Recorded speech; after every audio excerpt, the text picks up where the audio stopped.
A gente tem uma novidade para vocês. Temos chamadas dos alunos na videoaula. Então, vocês têm que observar a descrição do vídeo para responder a chamada e não levar falta, certo? Lembrando também, quem não é inscrito, se inscreva no canal da escola e ative as notificações. E se puder, você deixa aí seu like, tá beleza? Bom dia, pessoal. Estamos dando início a mais uma aula de física. Espero que todos estejam bem.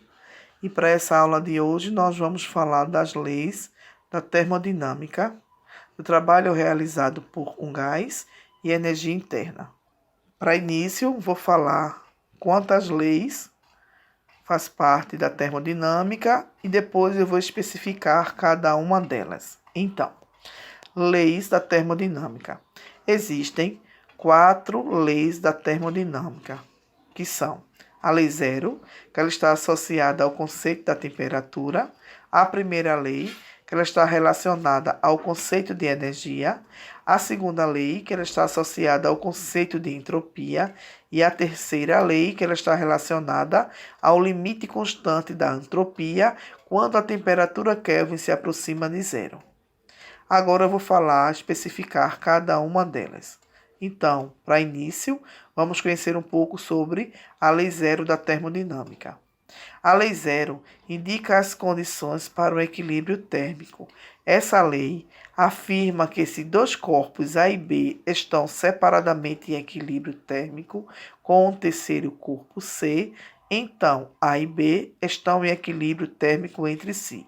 Desse modo, quando dois corpos com temperatura diferentes entram em contato, o corpo que estiver mais quente transfere calor para o que estiver mais frio.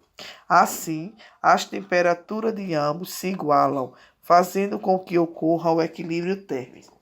Além disso, permite a definição de uma escala de temperatura em Celsius, Fahrenheit e Kelvin.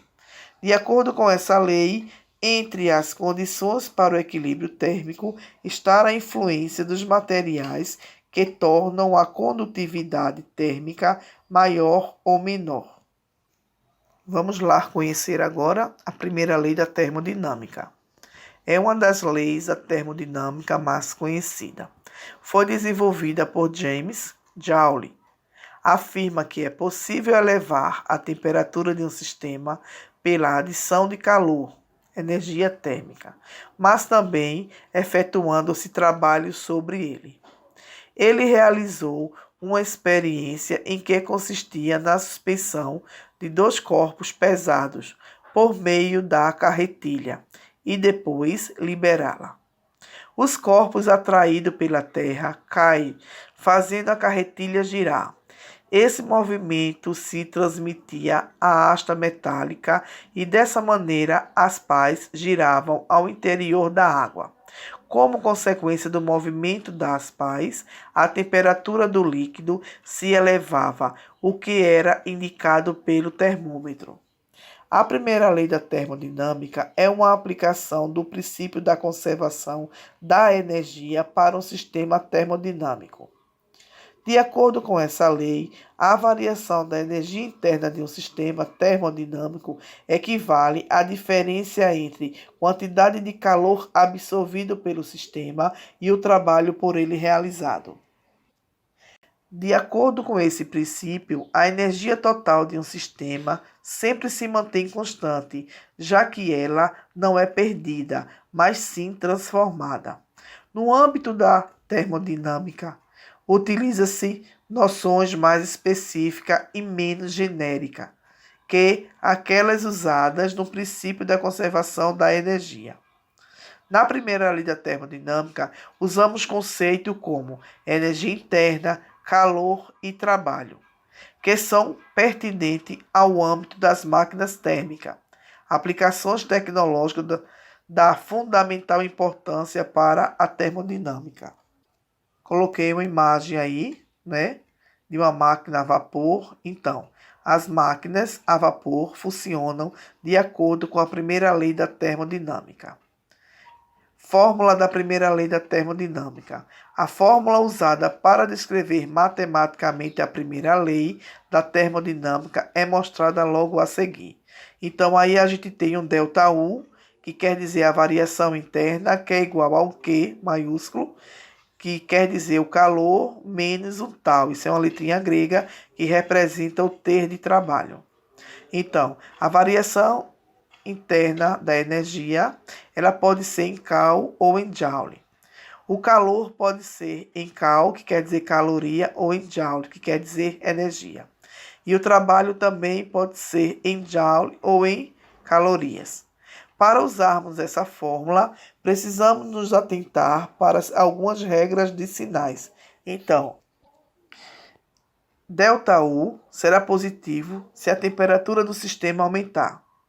ΔU será negativo se a temperatura do sistema diminuir. Q será positivo se o sistema absorver calor do meio externo. E Q será negativo se o sistema ceder calor ao meio externo. Tal será positivo se o sistema se expandir realizando trabalho sobre o meio externo. O tal, que quer dizer o trabalho, viu, pessoal? Eu estou falando a letrinha grega. Será negativo se o sistema se contrair, recebendo o trabalho do meio externo. Agora a gente vai conhecer um pouco sobre a variação de energia interna. O termo ΔU refere-se à mudança da energia atribuída à energia cinética, que é aquele tipo de energia que ela está sempre em constante movimento, das partículas constituintes do sistema. No caso de um gás ideal, pode-se dizer que ΔU equivale a, onde ΔU quer dizer a variação interna, 1 sobre 2, N, que quer dizer o número de mols, moléculas, R, que é a constante universal dos gases ideais, que aí está o valor de mol, e T, que é a temperatura absoluta, que vai ser sempre em Kelvin. Analisando as fórmulas, pode-se perceber que, caso não ocorra uma mudança de temperatura no sistema, sua energia interna também permanecerá inalterada. Além disso, é importante dizer que, para as máquinas térmicas que operam em ciclo, a variação de energia interna ao final de cada ciclo deve ser nula, pois, caso nesse ponto, o motor volta a operar com a temperatura inicial. Vejam só, eu apresentei duas fórmulas aqui a vocês para se calcular a energia interna, onde posteriormente, nos exercícios, eu vou especificar ela mais detalhado. Agora a gente vai falar sobre o conceito de calor.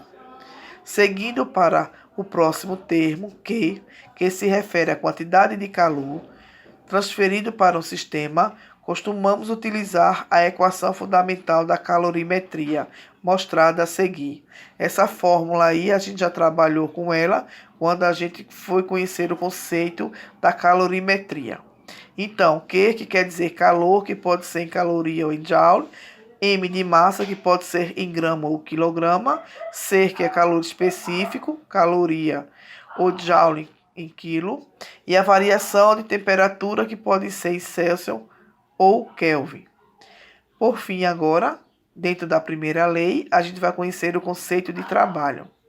A última das grandezas relacionada à primeira lei da termodinâmica é o trabalho, a letrinha aí tal, que tem uma fórmula analítica apenas para as transformações que ocorrem sob pressão constante, também conhecida como transformação isobárica. Aí vamos observar a fórmula que tal, trabalho que é igual a pressão multiplicado pela variação do volume. P de pressão, que pode ser em PA ou ATM, a variação do volume, que pode ser em metros cúbicos ou em litro. Então, quando a pressão exercida sobre um sistema não for constante, o trabalho poderá ser calculado pela área do gráfico da pressão em função do volume, P vezes V. A gente agora vai conhecer um pouco sobre a segunda lei da termodinâmica. Desenvolvida por Rodolfo Clausius, a segunda lei estabelece condições para que as transformações termodinâmicas ocorram.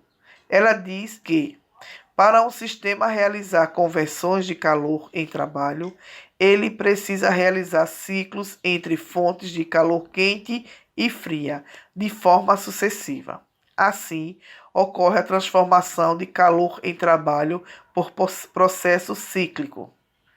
Essa lei se baseia nos enunciados. Aí eu trouxe aqui os 3 enunciados que se baseiam na segunda lei da termodinâmica, que é o enunciado de Kelvin, que diz que é impossível a construção de uma máquina que, operando em um ciclo termodinâmico, converta toda a quantidade de calor recebido em trabalho.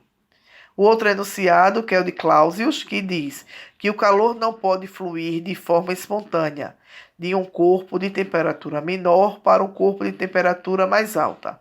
E, por fim, o enunciado pela entropia. Essa lei também se baseia no conceito de entropia, que é a medida de graus de desordem de um sistema. A entropia de um sistema isolado não se altera, pois esse sistema não troca energia e nem matéria com a vizinhança. E por fim, a gente vai conhecer a terceira lei da termodinâmica.